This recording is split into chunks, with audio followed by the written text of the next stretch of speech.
vamos entrevistar a Fer na pregunta de cantas horas sobre galego. Cantas persoas crees que no colexio falan galego?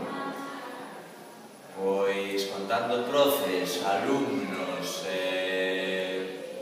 persoal non docente, calculo que sobre, a ver, habitualmente, pois, non máis de 15 persoas. Se che digo que só contando cos alumnos somos 18 que falan galego. 18? Bueno, é unha sorpresa, É unha sorpresa boa, boa.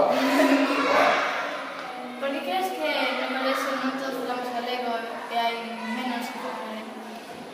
Tamén creo que, por exemplo, teño unha nena pequena que sí que falamos galego con ela, pero, por exemplo, Clan, que é algo que ela mira, e debuxos que ela mira, e vos mirades pelis, e todo está en castelán. A música é que escoitades, os debuxos que mirades, as pelis que vedes, os periódicos que ledes, e casi toda a información que estades a ler ven en castelán. Entón, me imagino que por esa situación tamén acabades todos falando castelán, porque a miña filla non falo con tempos comportos, e outro día me di, papi, mira que é encontrado! Na miña vida falamos con tempos compostos na casa, o sea que imagino que o poder de Clan tamén é moi grande. Se tiveras que elegir un idioma, cal sería? Galego ou castelán? Home, eu habitualmente, coa xente que máis quero, pois falo galego, pero, bueno, se estou con alguén que non sabe galego, falarei en castelán, e se non sabe castelán, pois intentarei falar en inglés. Se sabe portugués, o que poida. Creo que o importante das linguaxes é comunicarse, vale?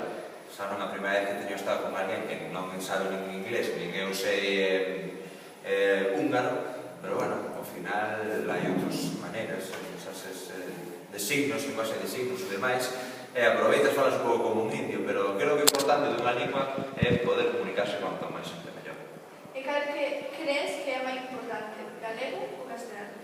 Eu creo que as dúas son iguais importantes, porque as dúas me van facilitar comunicarme con moitísima xente que é galego falante e outra castelán falante. Eu non creo que haxa idiomas ou linguas máis importantes unhas que outras para un, segundo as súas necesidades, a xente que teña a seu redor, se algún fala máis galego, máis castelán, máis inglés, non nin inglés en menos nin máis que outras linguas, nin o galego creo que sexa menos nin máis que outras linguas.